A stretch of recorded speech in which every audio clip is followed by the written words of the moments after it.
handling health matters in Kenya chose an unorthodox means of ensuring matters held in Kenya's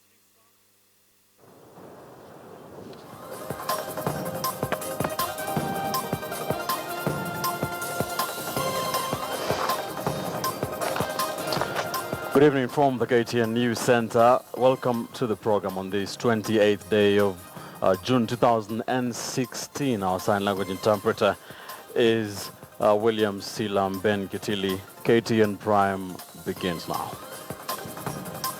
We begin in Siaya County, where all the 9 bodies of the victims who perished in Lake Victoria have been recovered. The county government promised to cater for the burial expenses, but as our Nyanza regional reporter Rashid Ronald now tells us, the tragedy has raised questions on the safety protocols of the vessels providing water transport on the lake.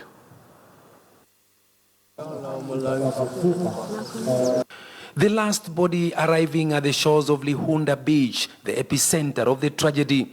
And of course, the arrival heralding the end of a search that had taken 2 days. 4 bodies were found on Monday, with the last 5 recovered on Tuesday. They were all taken to Siaya Referral Hospital mortuary to await burial arrangements, with the county government of Siaya promising to take care of all the funeral expenses. Although it is not something that we budgeted for, but we have decided to use the little resources that we have to make sure that. I do apologize for that technical hitch. Shall be bringing that story by Rashid Ronald. Now, Kenya's Health Cabinet Secretary Cleophas Milo today led an impromptu inspection of the Kenyatta National Hospital in a rare move that caught most of the patients as well as staff at the facility off guard. The visit revealed a hospital still struggling to operate with rundown equipment, even as the government imposed deadline to equip all the 47 counties with state-of-the-art facilities by the end of June lapses. KTN's Timothy Otieno was there. The man tasked with handling health matters in Kenya chose an unorthodox means of ensuring matters health in Kenya's referral headquarters are running smoothly through an impromptu spot check at the facility. The health CS visited patients, questioned medical staff, and conducted direct analysis of how effectively equipments were operating during his visit at the Kenyatta National Hospital. Most of the staff here caught off guard in a move rarely witnessed around these quarters, but one the cabinet secretary insists paints the real picture of the situation on the ground. Management by walking around, the famous cliche that has been adopted by the Cabinet Secretary for Health, Cleophas Mailu, choosing to visit the 12 theaters at the first floor of the Kenyatta National Hospital, the largest referral hospital in the region, deciding to walk and find out whether government facilities and equipment are actually being utilized on the ground and whether Kenyans are actually benefiting from these machines. I've received several complaints that there's a problem in the theaters. Theater procedures are being cancelled. Patients are not getting the care they need. The CS's tour revealed a hospital operating with just one sterilizing machine in its theaters after management here admitted that 5 out of the 6 machines had since stopped operating, one costing up to 17 million Kenya shillings. There are those which are small, which may not serve this institution, but there are huge ones which can go even up to 30 million. The tour coming just 2 days shy of a government-imposed deadline to have all 47 counties equipped with state-of-the-art medical equipment. My government has dedicated sufficient resources to ensure that Kenyans access modern, effective, and high-quality treatment in their counties. The procurement of the medical equipment that initially received a lukewarm reception by county governors was meant to be purchased through a 7-year lease program at a combined cost of 38 billion shillings. The project was allocated 4.5 billion shillings during this year's budget, despite claims by some governors that no equipment had reached them by the end of May this year. The county heads insisting that the lease of the equipment would cost them 90 million annually, a claim quickly dismissed by the Ministry of Health, which insists that buying over the counter would cost 70 billion shillings, way above the 35 billion expected to cost the initiative. The multi-billion shilling medical equipment leasing plan was launched to answer Kenya's need for accessible and affordable specialized healthcare, even as patients still continue to troop into the Kenyatta National Hospital for services that adamantly remain ever so scarce.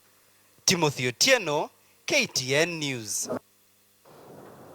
Let's now put Timothy's story or report into perspective, shall we, by conducting a poll. On the big question discussion tonight, we're asking you, has the National Medical Equipment Scheme improved operations at the hospital near you? Tell us what you think by texting your yes or no response, plus a brief comment, of course, to our studio lines, 22155. You can also join that conversation online. Tweet us at Ben_Kitili, at KTN News, at KTN Kenya. The hashtag is KTN Prime. We shall be sampling your tweets as well as texts during this live newscast.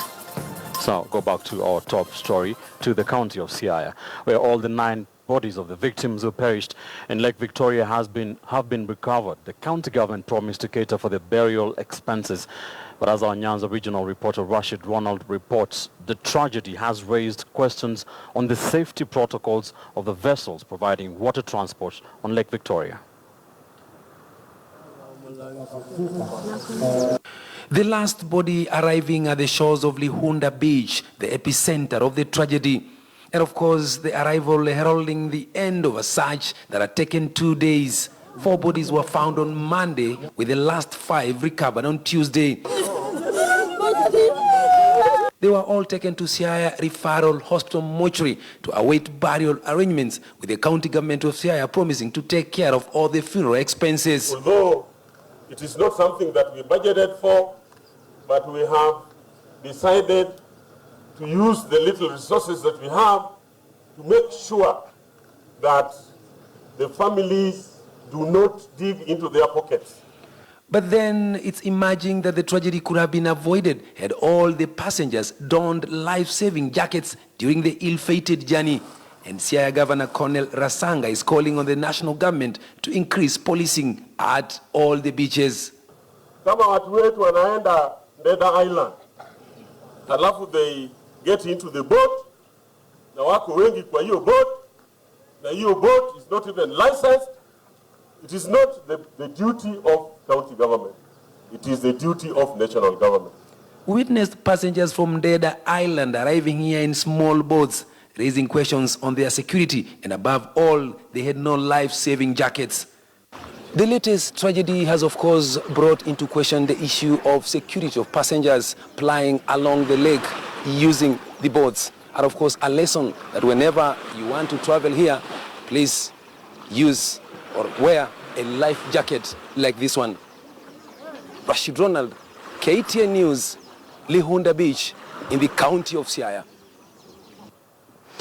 To politics now, and Kenya's President Uhuru Kenyatta has once again answered those fueling doubts on whether Jubilee members will automatically support his deputy William Ruto in 2022. Uhuru says the Jubilee Grand Transformation Plan for Kenya will be completed by Ruto after he takes over State House in 2022. KTN's Chris Thairo reports. After the recent ripples in the Jubilee camp caused by Kiambu Governor William Kabogo's comments on Ruto's 2022 ticket, another politician inside Jubilee fired another salvo at Ruto, forcing President Uhuru Kenyatta to speak out. Here is what TNA nominated Senator Paul Njoroge said on Sunday. Hata tujiona manifesto. Unajua hatuna hata manifesto ya 2022. Yeah? Sasa unaona, without manifesto, without hata hatujui hajatuambia exactly wanaenda na nani. ndio tuangalie vile mambo itakuwa. But a statement signed by the Communications Director, Status Munyori Buku, says, and I quote, "The president has made it very clear that the party will fully back a Deputy President William Ruto. The president has explained that 10 years of his own term are not long enough to implement the grand plan Jubilee has for Kenya and will need another 10 years under William Ruto to be fully implemented," end quote. The president, who is currently in Botswana on an official visit, is on record that the Jubilee government will rule for 20 years. Wagojee miaka 10, Uhuru amalize kazi yake, alafu wagojee miaka ingine 10, Ruto amalize kazi yake. Alafu sasa wakitaka watakuja sasa waunde yao ambayo watakuja kusema ni nani atakuwa ndani, nani atakuwa nje. Utaniruhusu niweze kwenda. Asante, Mungu akubariki. The anti-Ruto campaigns were started by Meru Governor Peter Munya early this year after he walked out of a meeting presided over by the Deputy President in Meru, protesting the move to fold up all parties affiliated to Jubilee and join JAP and support Ruto come 2022.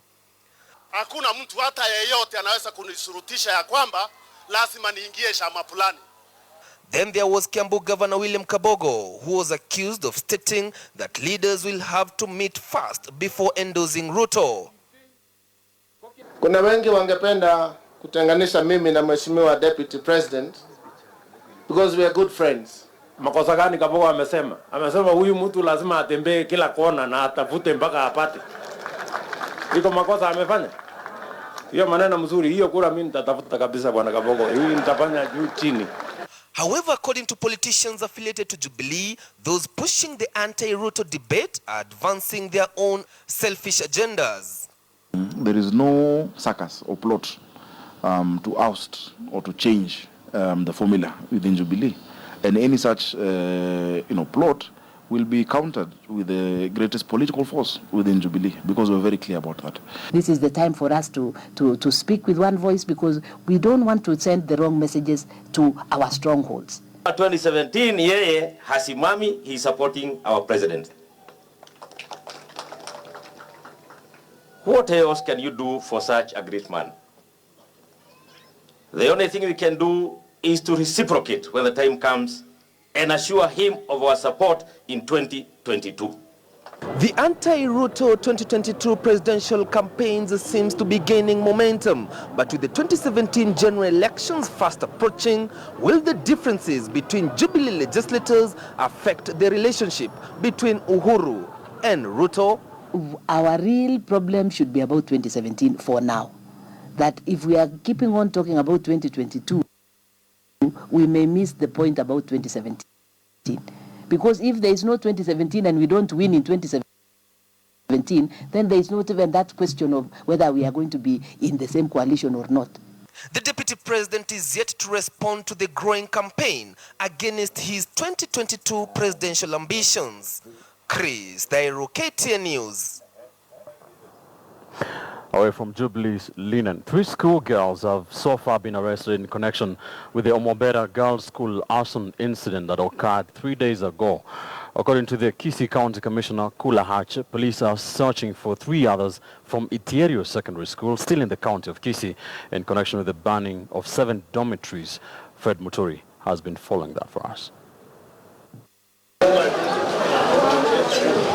As the fire incidents increase in Kisii region, education stakeholders have called for an end to what they called public relations gimmicks, so that the root cause of the recurring fire incidents in secondary schools cannot be found. This is a menace, and if we have to go to the deep root of the problem, is to set up an investigating committee to find out the real causes of these fires. If it is the principals who are doing it, because maybe they want to perhaps cover up a few of the heinous activities, then indeed the investigations have to be thorough and then reports have to be made available for the public to know. The officials say that they support the new measures being put up by the Ministry of Education, but they maintained that the law on safety in schools was not being enforced. Right now, while investigations are being done, the magnitude of destruction that we are seeing, especially at Kitili boys, we want to believe very strongly that students themselves on their own don't have the capacity to do that. We are seeing also another hand of some other arsonists from out there who may be aiding the students to destroy this particular kind of facilities that we have. One of the major safety measures we found to be ignored by a number of schools is that boarding schools' dormitories were not at least 5 feet wide and are not opened outwards. Most of the dormitories have no emergency exits at the middle and back, and windows have metal grills, compromising on the safety of students in case of a fire incident. How come that these electric faults are very selective? How come that they only select the dormitories? And how come that they only take place in the nights? Joyce Mogeni, who was a child in Nyamache High School, said that she was forced to buy her son fresh supplies when the school was again affected by the fire tragedy late last month. Sai niko na shida maana shule iliungua mara ya kwanza, vitu vikaungua yote, nikanunua tena leo imeungua. Sasa ni shida kwa mimi kama mzazi, ni pia nifumana school fees natoa, tena naanza kununua vitu, mtoto hana chochote, hana hata kiatu. Firefighters have a serious challenge in accessing most schools in Kisii due to the manner in which they are constructed. So it's indeed a disaster in waiting if, for example, there is no accessibility onto the buildings. Parents in Kisii are left wondering why the Office of the County Quality Assurance and Standards has failed to crack the whip on some of the schools that seem to have ignored the basic safety guidelines. Following these recurring fire incidences in schools, the government has been asked to take all safety precautions at hand and make sure all suspects are arrested, and at the same time implement the safety regulations in schools. Fred Muturi, KTN News in Nyamache, Kisii. In Mombasa, a witch doctor suspected to have raped his 3-year-old stepdaughter got a rude shock after a Mombasa court denied him bond. The court ruled he will be in custody until a doctor's report showing the extent of the psychological damage on the child has been brought to the court. Mombasa Principal Magistrate Diana Mochacha said she wanted the girl's report to find out whether she will testify in the case or whether the court will have to appoint the mother or another person to testify on her behalf. Mohamed Ahmed Elias Ustad, who is believed to be a witch doctor for politicians in the region, has denied that on diverse dates between 2013 and July 2015 at Kisaun in Mombasa County, he defiled the 3-year-old girl. There has been a lot of interference in defilement cases in this region. Parents are usually compromised. A lot of background negotiations usually take place after the plea has been taken, which leads to the minor's disappearance. In the end result, I have a lot of defilement cases pending and the minors cannot be traced, minors and their parents. I would therefore order that this minor be escorted to Coast General Hospital for assessment by a psychiatrist or a clinical psychologist to establish whether she is brave enough to give oral evidence before this court. You're watching KTN Prime. Thank you for staying with us. We did report that after an impromptu visit to the Kenyatta National Hospital by the Health Secretary Cleopas Milo, KTN News did report that the hospital is still struggling to operate with rundown equipment, even as that government-imposed deadline to equip all the 47 county hospitals with state-of-the-art facilities by the end of June lapses. On the big question, we're asking you, has the National Medical Equipment Scheme improved operations at the hospital near you? Very quickly, Spicer Kenya on Twitter says, daily we get referred to buy drugs at pharmacies. Pathetic. Western Wellstech on Twitter says, no, because there is a doctor who runs a similar machine next house as a private business investment. And Majid Abdul also on Twitter says not yet. Some of the areas have been marginalized while others have been given top priority. Joseph Mboru says Kitili Hospital, the beds are too old and equipment wanting. The hospital needs upgrades in the wards. Keep sending those texts and keep tweeting. We shall be sampling them during this live newscast. We'll take a quick commercial break. We'll be back shortly. This is KTN Prime. This commission will be tabled in both houses tomorrow. The leadership in both houses will also table the motion seeking approval by members to kickstart the process. As our parliamentary reporter Patrick Amimo now tells us, a Kenyan voter appeared before the committee and petitioned for the removal of the current IEBC commissioners. The motion seeking establishment of a parliamentary joint select committee on the reform of the IEBC has been cleared by the House Business Committees of both houses and now awaits members' approval.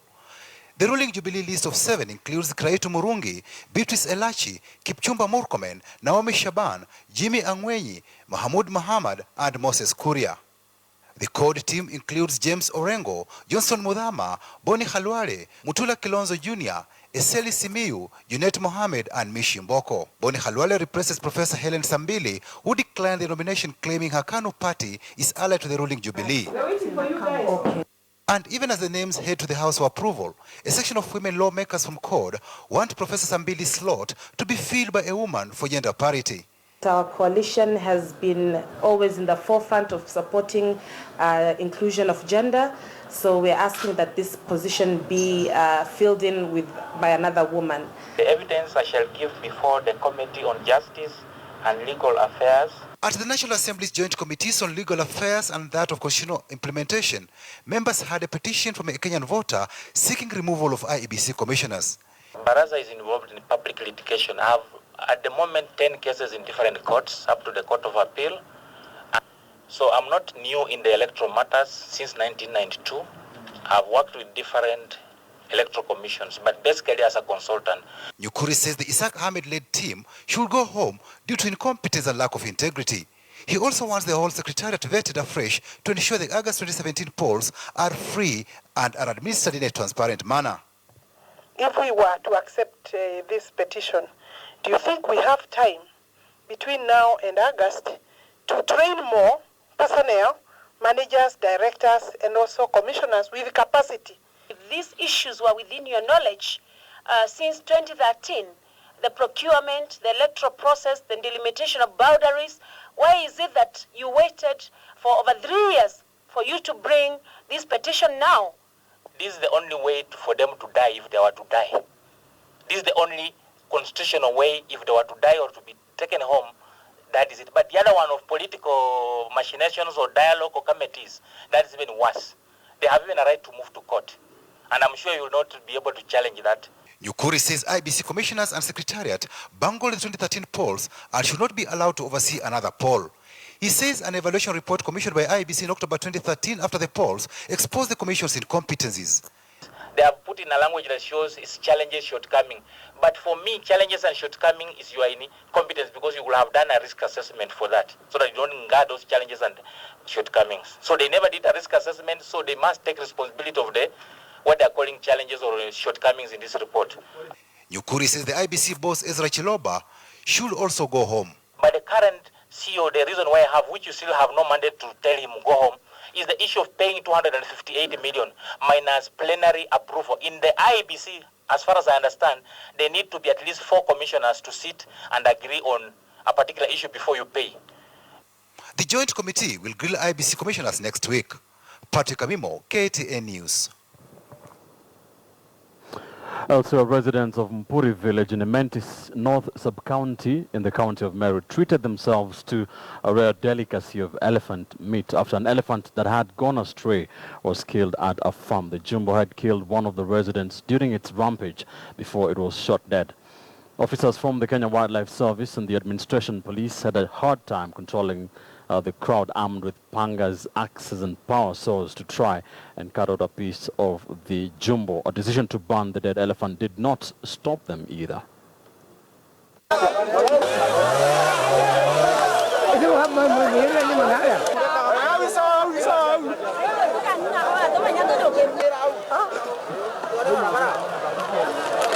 kuna vijana walikuwa wanakimbizana naye. Hao vijana walikuwa wameambiwa wasiendelee kukimbizana na ndovu. Kufika pale ndovu ikageuka haraka. Ikachukua hii kijana, ikarusha juu, alafu ikadunga. Tunakuja kana panga. Afadhali tupata kitu kutoka mbali bwana. Tumetumia transport. Akieti patiwe hata kuota kula nyumbani hata ya watoto ya kula ugali ndani. From Merit, let's go to the county of Garissa, where Governor Nadif Jama appeared in court today and denied charges of misuse of public funds. He was accused of misusing resources at his offices, among them 7 ambulances.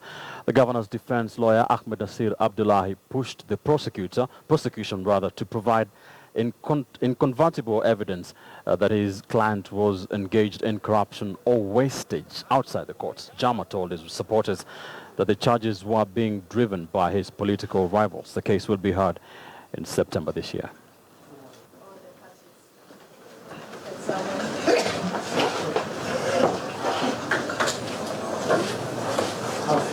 That what the first accused person faces is what can be broadly called generic criminal charges that has become the stock in trade of the Kenya Anti-Corruption Commission. When they can find no plausible or reasonable criminal charge to charge an accused person, they go for what's really a generic. Your Honor, statements are available at EACC offices. Councils can make arrangements with the head, who is present before court. It's a case that is basically politically motivated, no doubt about it, because there are 8 counties in this country who also hire the same motor vehicles or the same ambulances from Red Cross. Why Garissa County?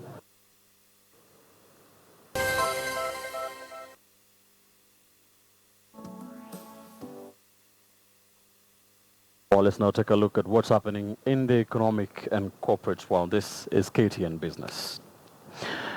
Maersk Oil, a unit of Danish conglomerates, Moller Maersk, is now focusing on building its operations in the North Sea and in Kenya after losing the contract to operate Qatar's largest offshore oil field to France's Total. Total on Monday won a 30% stake in a new 25-year contract to operate the Al Shaheen oil field, a blow to Maersk, which has been operating the oil field since 1992. Speaking to Reuters, head of Maersk Oil, Jacob Thomassen, said emerging economies, including Kenya, are investment trial destinations for the oil company. Maersk Oil's loss of a major oil production contract in Qatar this week raises questions about the future of the company's oil business at a time when parent AP Moller Maersk has said it is considering a breakup.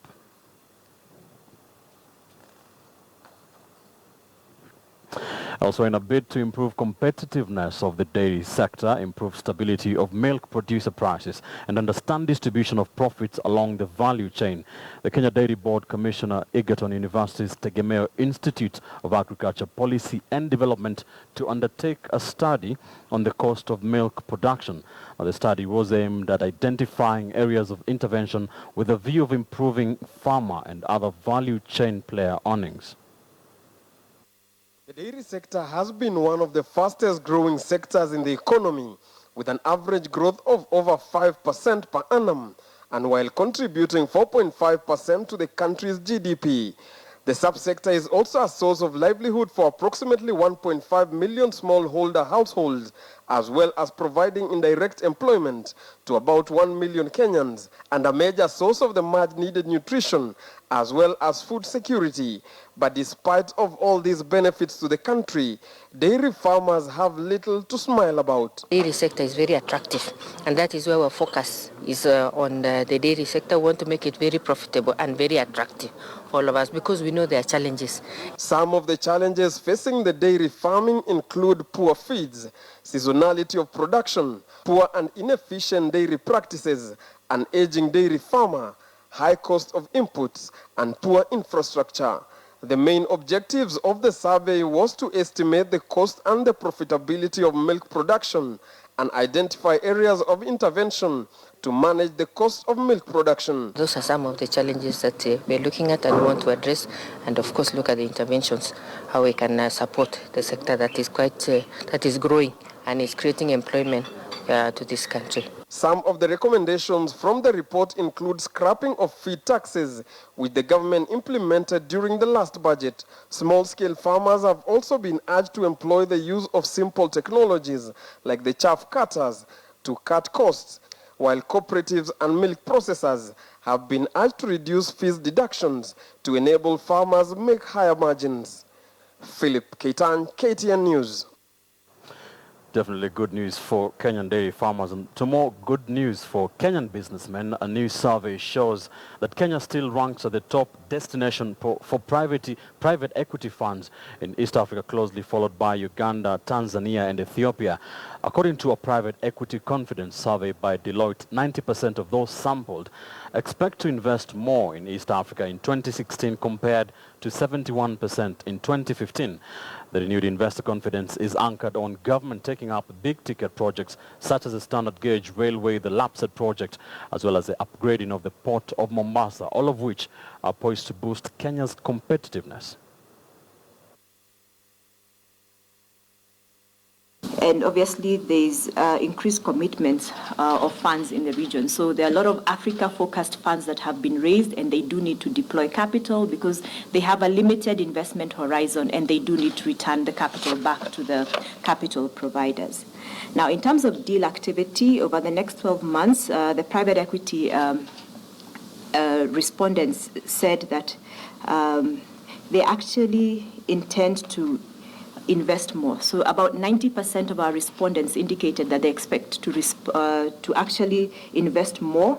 And then about 10% said they expect to invest and exit equally. So more like, a balanced approach. And across all three regions, if you look at East, West, and South, the majority of the respondents expect to invest more in the next 12 months, even though we do expect some exit, obviously, because some funds are coming to the end of their life. Meanwhile, over 1.2 million Kenyans have filed their annual tax returns through the iTax system so far as the June 30th deadline approaches. According to the Kenya Revenue Authority, the system has been receiving approximately 70,000 returns daily, and the number is expected to go up as taxpayers make efforts to beat the deadline. KRA has in the last 3 months trained over 40,000 Kenyans on how to file their tax returns online. The iTax support centers countrywide have also been opened for extended hours to the public ahead of the looming deadline. The authority plans to continue holding sensitization drives to educate taxpayers on how to file their tax returns, the benefits of filing the returns, and the need to file them early enough to avoid the last-minute rush.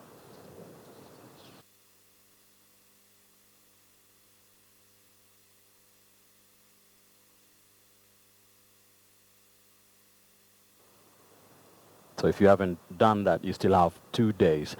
Kenya's public transport sector is characterized by rowdy, bright and often reckless minibuses, or matatus as they are commonly referred to.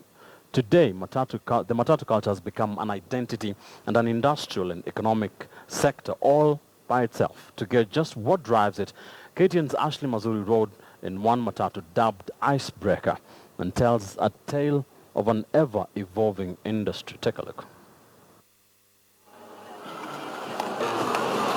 Time 6:30 a.m. Location the heart of the Nairobi Central Business District. A new day is ushered in by the bedlam and chaos that is Nairobi transport, jostling and shoving for passengers. We brace ourselves and step into one. However, once inside, a pleasant surprise. Allowed 6:30 to 7. Kila abiria anakulanga dazi moja moja. The matatu industry has clearly come a long way from the ramshackle, hand-me-down units of the early 90s. Gangs and cartels were the order of the day. Today, though matters have somehow changed. 25-year-old Isaiah Wahome is a matatu driver from Route 111, driving from Ngong to the town center. A Form 1 dropout due to financial challenges that were faced at home. he still manages to make a decent 2,000 shillings every day as a driver. But the challenges he faces on the road, he says, are many. Shida yetu tu ni polisi. Hakuna mtu mwingine anakuanga anazuia hizi magari hizi ama wafanyikazi wa matatu wapate pesa. Polisi peke yake.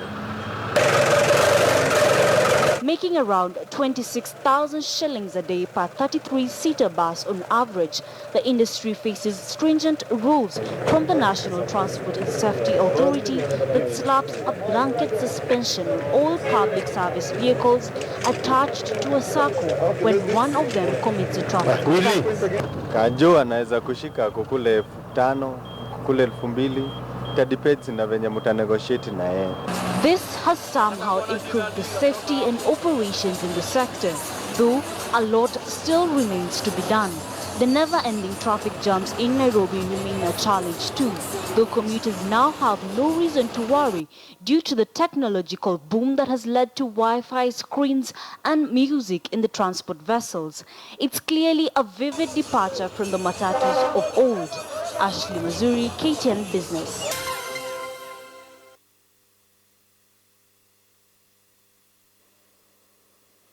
A very good evening and welcome to today's edition of KTN Sports. My name is Moses Wahesi. The Japan Sports Council will hold a marathon in Machakos County as well fulfilling the Japanese government's promise to support sports in developing countries in different areas of the world.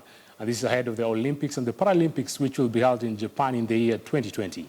Project manager in the Japan Sports Council, Takumi Kishi, said they're partnering with Light of Hope, an organization in Machakos County, is a Elimisha Dada campaign and using sports so as to spread culture and education for the development of the girls' family.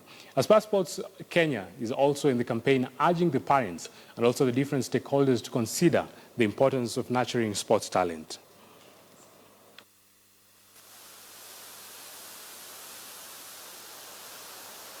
Dada is a project we have been running for the last... Sports can be the tool to promote the value of community. In Aspire Sports we go mainly to the grassroots level from the primary schools and also the secondary schools. That's where we begin the talent from.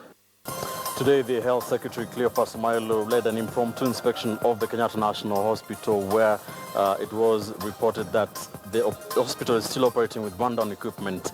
And the big question we did ask you, has the National Medical Equipment Scheme improved operations at the hospital near you? Very quickly, Rexidos on Twitter says, just taking our hard-earned money to enrich big fish while we die in theaters. Charlie on Twitter says, the hospital equipment scheme is alleviating suffering. The only challenge is the exorbitant costs charged.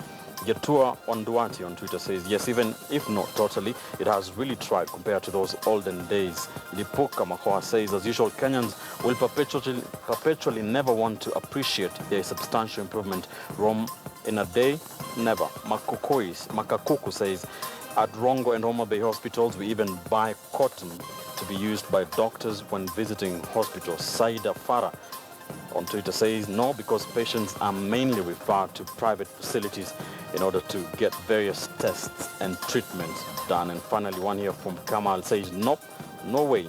In Mama Lucy Hospital, it is the same. That scheme is benefiting pockets of a few, not the patients. Thank you for participating. A few people here taunting me that my leave is over. Stephen Bayer says, yes, it's time to realize leave Burisha. Right. After KTN Prime here on KTN News, Sophia Wanuna will be here with the last word. She will be talking matters politics with you. Remember, today's State House did answer those that have been spreading doubts, fueling doubts on whether Jubilee will support Deputy President William Ruto in 2022 for a presidential bid. Her guests are already in the studio. You do not want to miss that particular discussion on the last word. That is immediately after KTN Prime on KTN News. Thanks for watching KTN Prime. I'm Ben Kitili. Good night from the KTN News Center.